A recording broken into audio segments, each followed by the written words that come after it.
Hi, I'm from Oracle, and we are using the Overrun in here. And what we show in here is we introduce this independent except lifecycle. And why we need this independent except lifecycle is because this lifecycle bridging the gap from the except to the IM. And what we show in the Grafana here is we're showing the data is collect through the dynamic except. We call integrated except in here, and then this except is dynamically created through our non-real-time rig. And the IF will doing the control policy to doing the policy job. Also will create another dynamic except to control the rig. Thank you. Okay, so this project is based on end-to-end orchestration system based on the network slicing for it's coming from the 6G Brains project, European project. So we implement end-to-end system with network slicing, voice assistance. So we made the one interface integration with ONAP and the FlexRig to reinforce the network slicing on the OpenAirInterface. Here you can see that the setup later.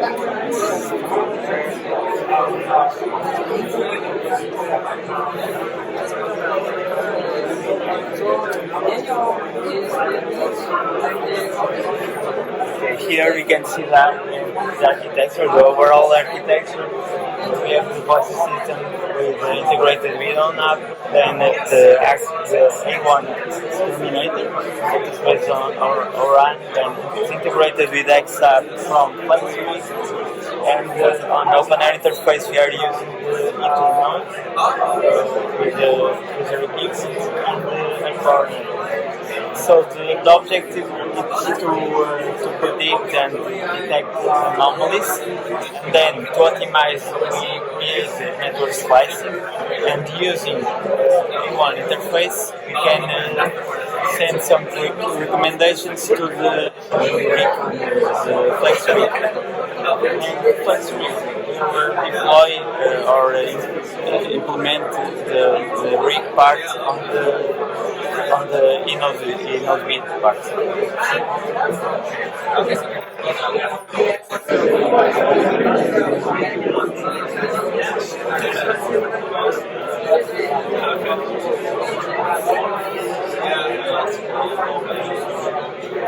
Here we can see the topology. On ONAP we can see the catalog with all the templates that will appear here.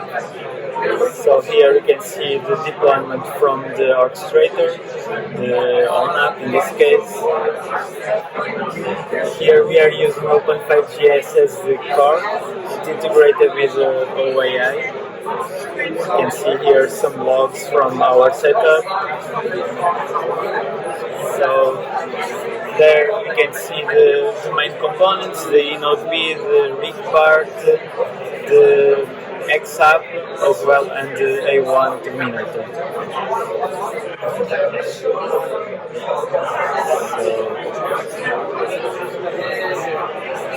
So this is split in two parts. So the first one is network slicing via A1 using a voice assistant. Here we can see our assistant. It's a Microsoft assistant. It implements some skills for network slicing creation. We can see on the right part the speech, so the comments that we are sending to the assistant. Here we can see on the right part logs from the assistants that receive the comment to create the ball of the slice or to give priority. There you can see the translation of the comment. Here it's on the orchestrator part, the request to create network slice.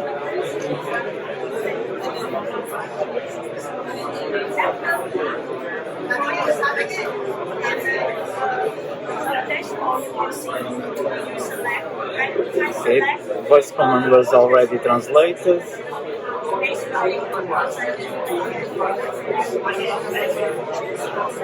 Now here we can see already the commands receiving here on the rig.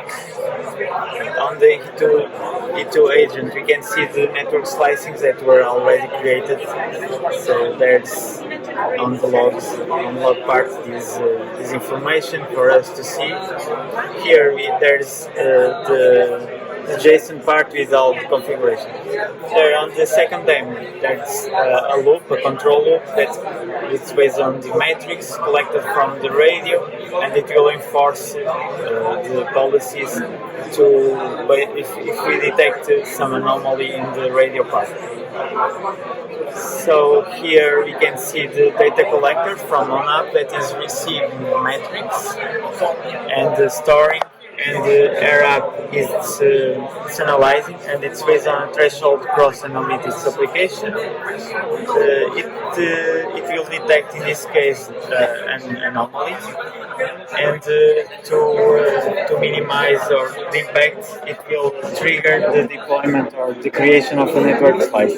Here in the X app we can see the request to create a network slice, and finally it will send or enforce the creation to the inode B part. There you can see the logs with the two network slices created.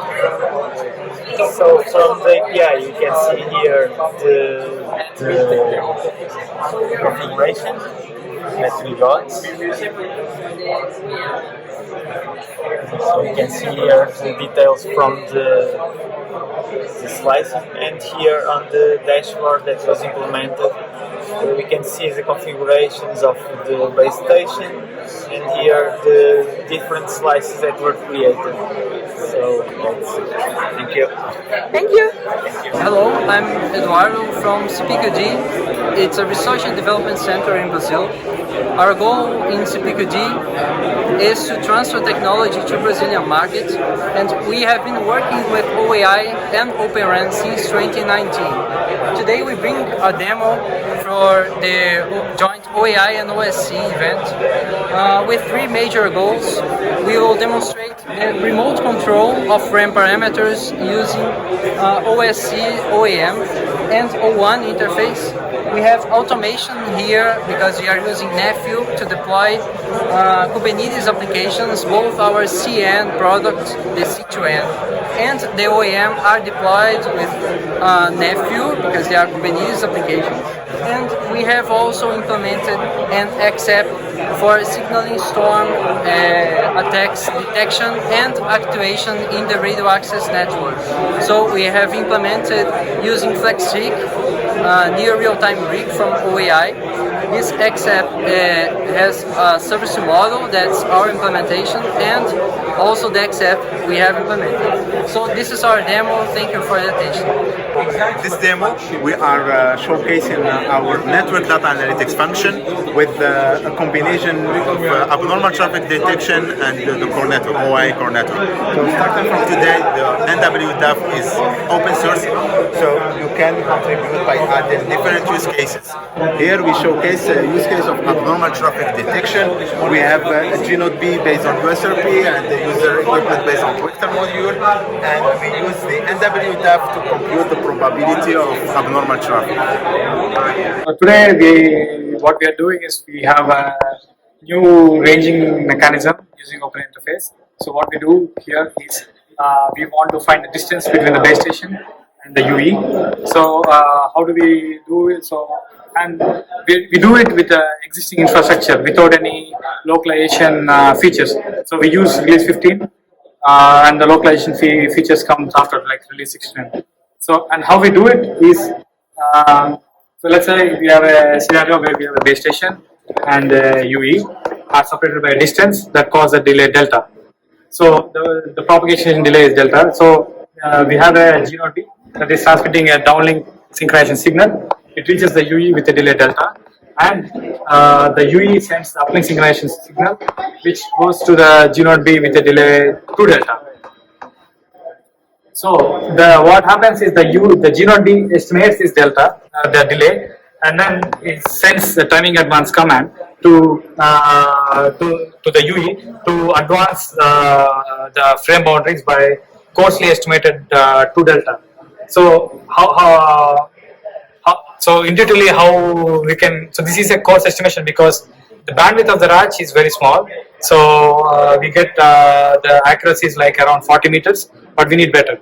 So the intuitively we can say, okay, we can send a wideband signal immediately next to the ratch, which give a more refined estimate.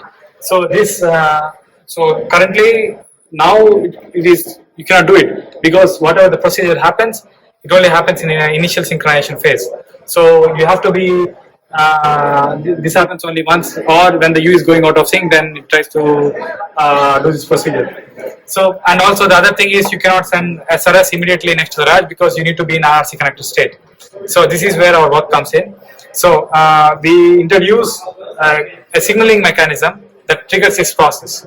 So what we do is we send something called PDCC order, which is a control information that is sent from base station to the UE to initiate the RATCH process. So what PDCC does is it initiates a two-step RATCH, which means a conduction-free two-step RATCH, which means it sends preamble, RATCH preamble in the uplink, the G0 B estimates the delay, and the G0 B sends the timing advance command to the UE.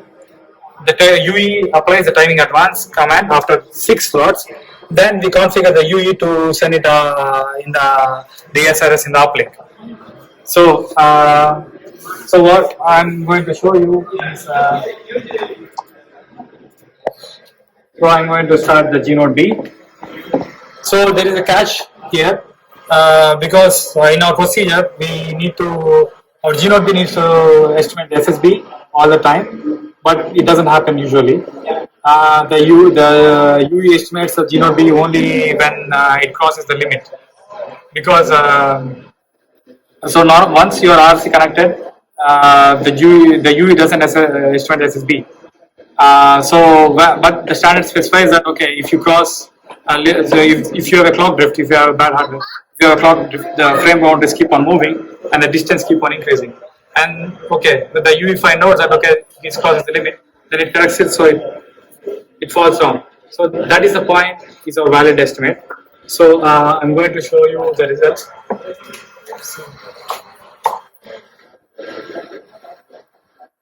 So what you're seeing here is so the y-axis is the distance in meters, and the x-axis is the over time.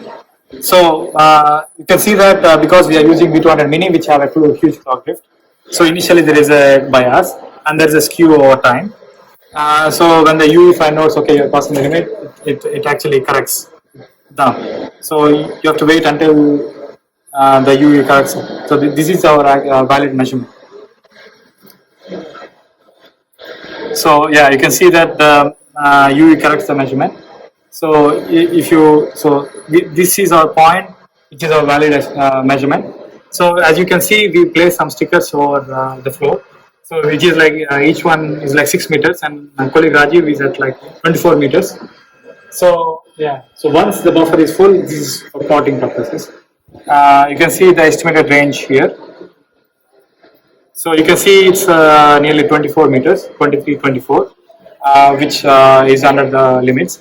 It's like the accuracy is like 8 meters because we are using 40 megahertz band. So yeah, my colleague just moved from 24 meters to the 12 meters.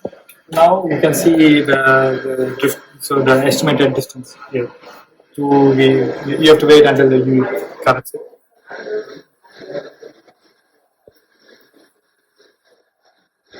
So yeah, now you see the UE correcting.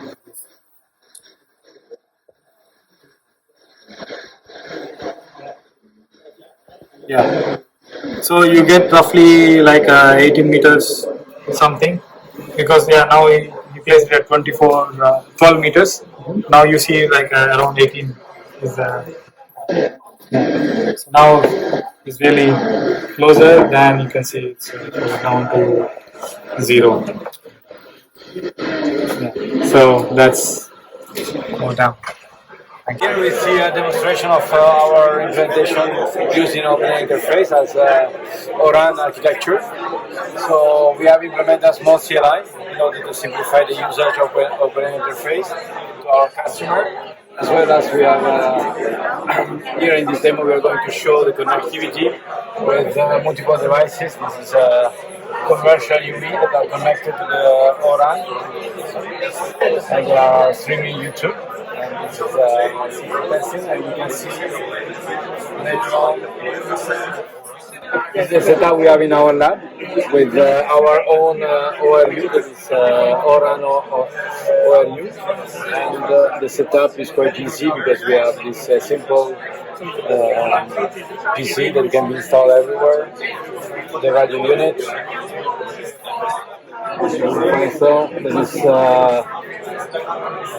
powered by PoE. And it's using these are devices we are using a smartphone from Crosscode. It's a French company.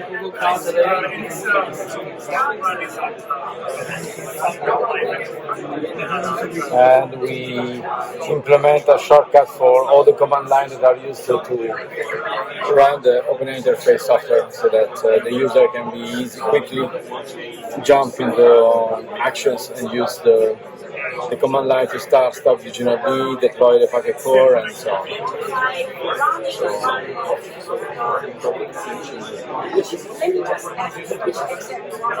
Yeah, Anurag shows some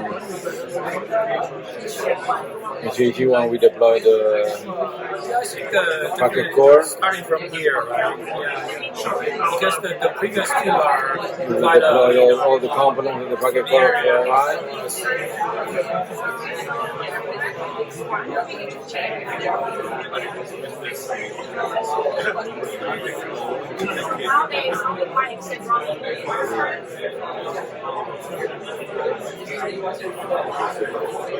and see how we deploy the run in the same way. And we open the interface to monitor the communication between the GNOB and the packet core, so that the student can understand what is happening. Using Wireshark.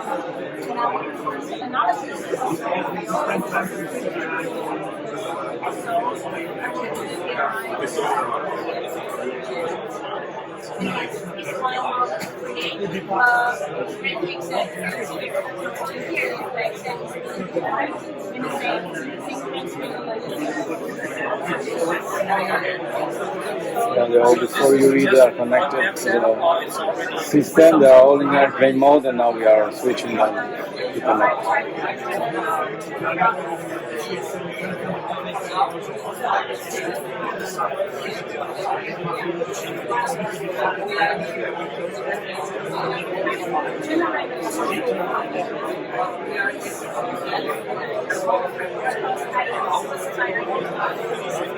Yeah, we are a small network management system for people that doesn't want to understand 5G. They just want to operate the system, so that they have very simple information that is similar to what we have in a Wi-Fi access point.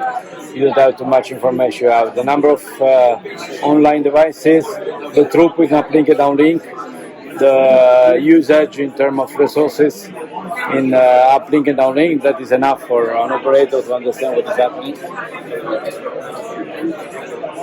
But if for some geeky person they want to more details, you can go in the CLI, and with some shortcut we display what you can see usually in OpenAirInterface. So we just provide a quick tool for student to use OpenAirInterface as it's used normally, but with some shortcuts.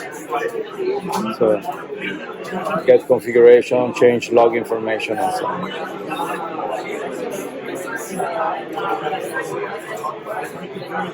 So my question would be, the idea is that it maps right into just integrated Excel. Today, everything comes from one can Excel. see also the We have all the service model, right? All the requirements. changing quickly the log level. But for if you have to combine multiple uses. So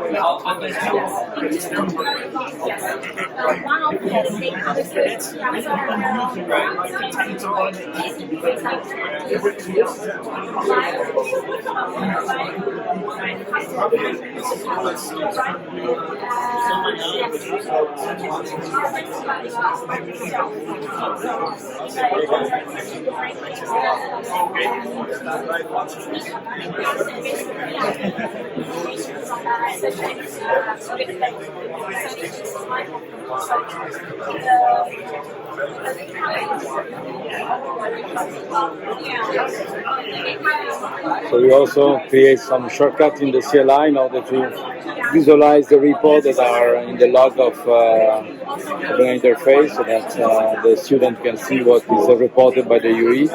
In this case, we have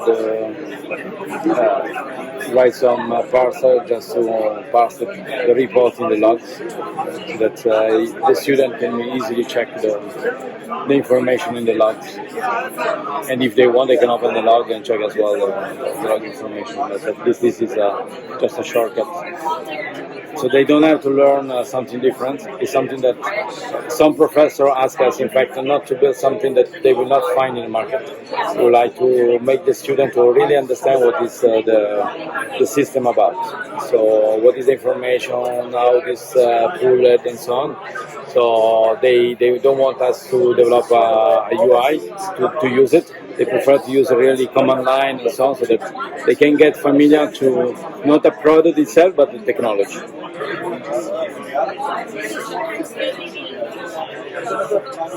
And this fast throughput testing we use in the fast.com.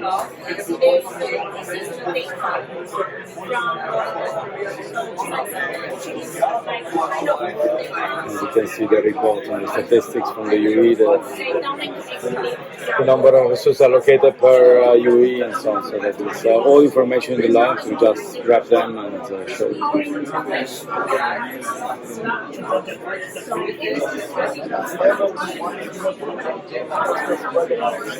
And the same we will have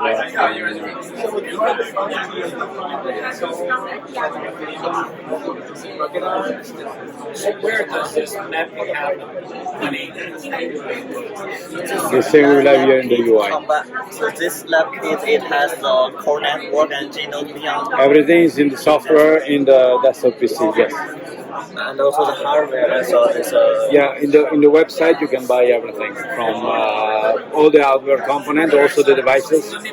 Is one single stop shop. Signals is very good, and I saw there's multiple units on the device. Because we have some experiment. We use OAI, whole network, and the USR. And the signals use the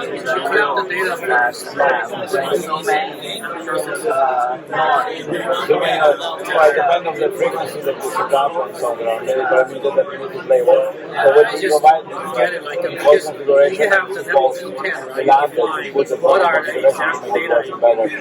It depends always on the lab. How does it map? Okay, so what you can see here is our demonstration of the O1 interface which we implemented for OAI. You can see the setup here also on the screen. So we have two computers. One is running the OpenAirInterface TU and CU. The other one is running the core network together with a service management and orchestration system based on ONAP. And yeah, our contribution is this O1 interface, and you see that it can do actually the three things here. We can do performance data reporting, we can do alarms and notifications, and we can do reconfiguration, online reconfiguration of the RAS.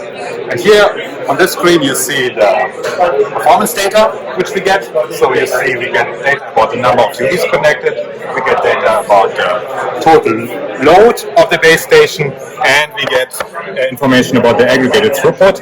And you see that we have a threshold here, which is actually currently exceeded by the UEs. They are communicating more than our threshold. So what we can do now is we can switch to our management system, which is ONAP. You can see that there's a warning here. And what we can do is we can simply reconfigure our base station, go from 20 megahertz bandwidth, which is currently configured to 40 megahertz bandwidth. And by doing so, we can just create more resources for the users and hopefully reduce the overall load. So what is happening is essentially you can see on the slide. So we have a certain point when the load goes up. We do the reconfiguration, and what we would expect now is that the load goes down now after our reconfiguration and goes below the threshold. So this is essentially what we can do, and everything is done, let's say, online, on the fly. So you see we don't need to touch anything here, so the base station is reconfigured, and you can already see also live that the load is going down again. It's a little bit slow because it's non-real time, also the reporting is non-real time, but in the end, I mean, you'll see that the load should drop below the threshold. Thank you very much. Hello, my name is Robert Schmidt. I work for the OpenAirInterface Software Alliance.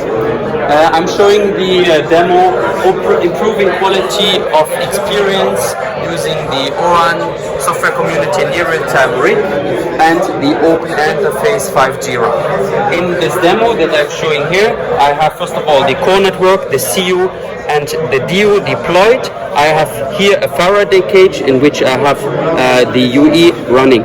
On top of the near real-time RIG, I have deployed an XApp which measures the quality of experience using the so-called sojourn time. That means the time the packets for a particular UE wait in the run. And when the quality of experience is impaired, that means the sojourn time is very high, the XApp will trigger a second bearer for this UE in order to improve the quality of experience of this latency sensitive application that is being run on this UE. Thank you.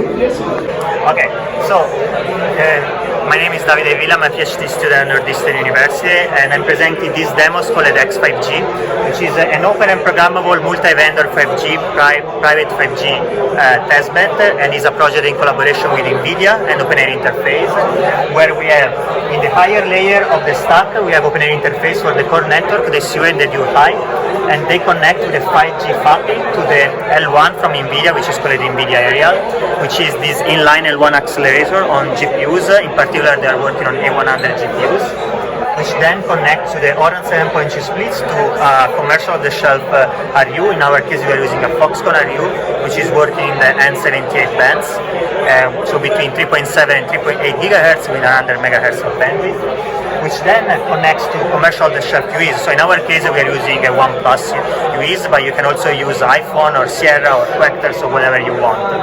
In this demo, so we have run this demo live in our lab in Boston, and we turn on our GNOP, and then we connect 4 UEs. In our case, we are connecting 4 OnePlus, and we are running 4 different applications just to showcase that we can run different things inside. So we have a ping test, we have a streaming from YouTube, a downlink throughput test, and a downlink and uplink throughput test. In addition, what we have done, we have integrated also the OSC week inside, and in an OpenShift cluster. So everything here is containerized, and we can deploy everything with a pipeline from OpenShift. And what we have done here, so we have deployed this XApp, which is collecting the metrics from the GNOB and is displaying the metrics of the UEs here on this Grafana dashboard. So we can see some of the metrics like RSRP, so the signal strength, and downlink MCS, downlink throughput, and uplink throughput. And based on the application that we are running, we can have different performance. Right now, this is the first stage of the project where we have deployed 2 GNOB in our lab, but ideally we are going to deploy 8 of them with a combination of Boston and here in Burlington. And right now we don't have any control of the actual run, but we are just displaying the metrics. But ideally, now that the setup is ready, it's very stable. We can reach around 515 downlink and around 16 uplinks. We can connect up to 8 UEs at the same time, and the system can run for several hours. Now that everything is quite stable, we can now take these metrics and do some control of the run. So we can run some real XApps, which then can perform some any application that you can think of, like XApps, RApps, and the apps. Okay.